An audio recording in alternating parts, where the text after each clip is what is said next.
اگر آپ بھی چاہتے ہیں کہ اللہ پاک آپ کے کاروبار میں برکتیں عطا فرمائے، آپ کی زندگی سے تمام پریشانیاں دور ہو جائیں، تو اس ویڈیو کو پورا ضرور دیکھیے گا۔ دوستو، آج ہم بات کریں گے قرآن پاک کی بہت ہی بابرکت سورت یعنی سورہ محمد کے بارے میں کہ اس کے پڑھنے کے کیا کیا فائدے ہیں۔ یاد رکھیں دوستو، کلام پاک ایسی بابرکت کتاب ہے کہ جس کے پڑھنے سے انسان کی زندگی سے بے شمار پریشانیاں دور ہو جاتی ہیں۔ قرآن پاک کی تلاوت کی برکت سے انسان کی زندگی میں خوشحالی آنے لگتی ہے، اس کے دل کو سکون حاصل ہونے لگتا ہے۔ دوستو، سورہ محمد ایسی بابرکت سورت ہے،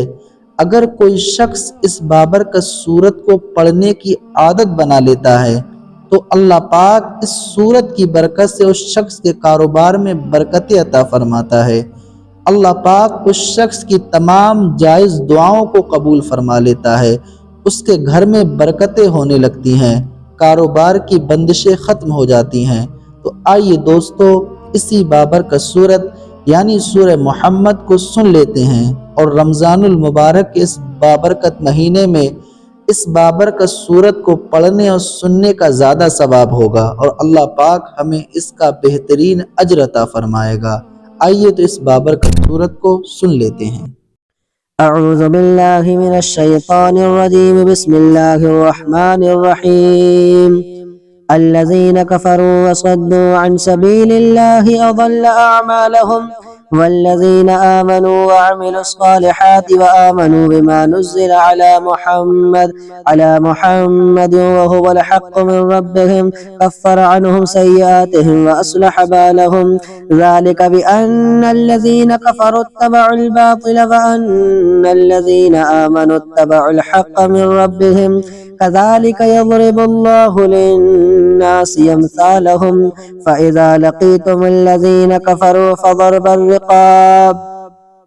حتى إذا أسخنتموهم فشدوا الوثاق، فإما منا بعد وإما فداء حتى تضع الحرب أوزارها، ذلك ولو يشاء الله لانتصر منهم ولكن ليبلو بعضكم ببعض، والذين قتلوا في سبيل الله فلن يضل أعمالهم، سيهديهم ويصلح بالهم ويدخلهم الجنة عرفها لهم، يا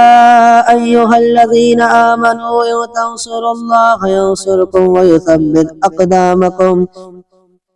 والذين كفروا فتعسا لهم وأضل أعمالهم، ذلك بأنهم كرهوا ما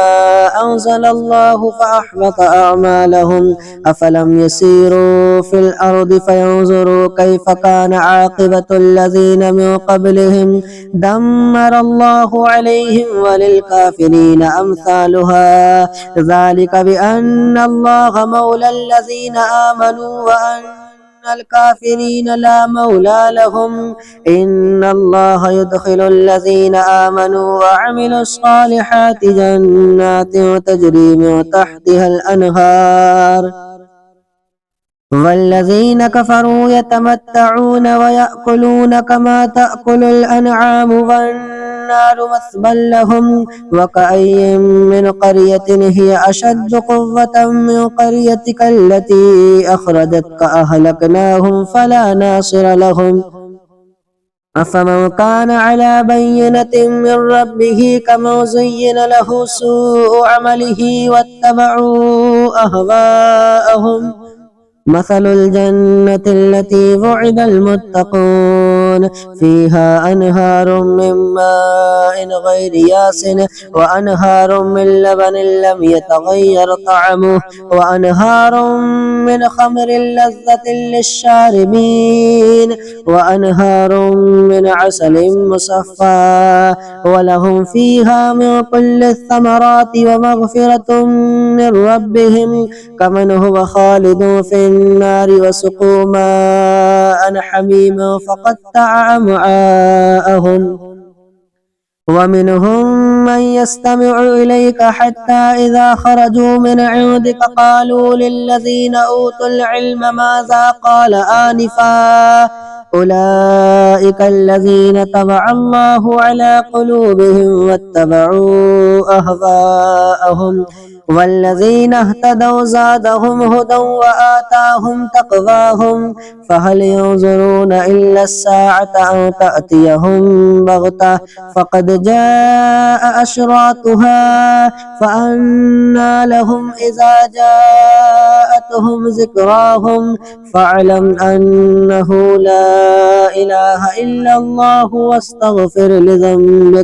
واستغفر لذنبك وللمؤمنين والمؤمنات والله يعلم متقلبكم ومثواكم ويقول الذين آمنوا لولا نزلت السورة فإذا أنزلت سورة محكمة وذكر فيها القتال رأيت الذين في قلوبهم مرض ينظرون إليك نظر المغشي عليه من الموت فأولى لهم طاعة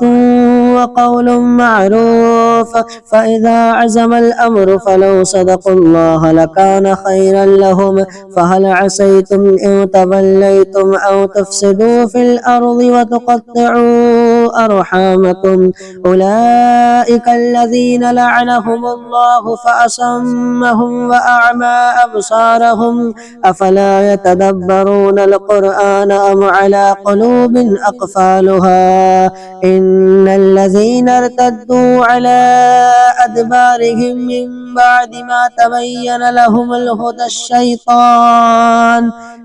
الهدى الشيطان سول لهم وأملى لهم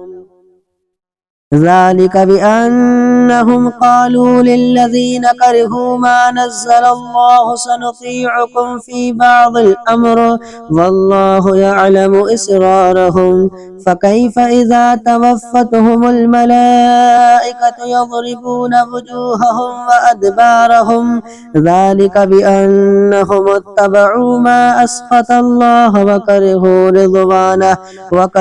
رضوانه فأحبط أعمالهم أم حسب الذين في قلوبهم مرض أن لن يخرج الله أضغانهم ولو نشاء لأريناكهم فلعرفتهم بسيماهم ولتعرفنهم في لحن القول والله يعلم أعمالكم ولنبلونكم حتى نعلم المجاهدين منكم والصابرين ونبلو أخباركم إن الذين كفروا وصدوا عن سبيل الله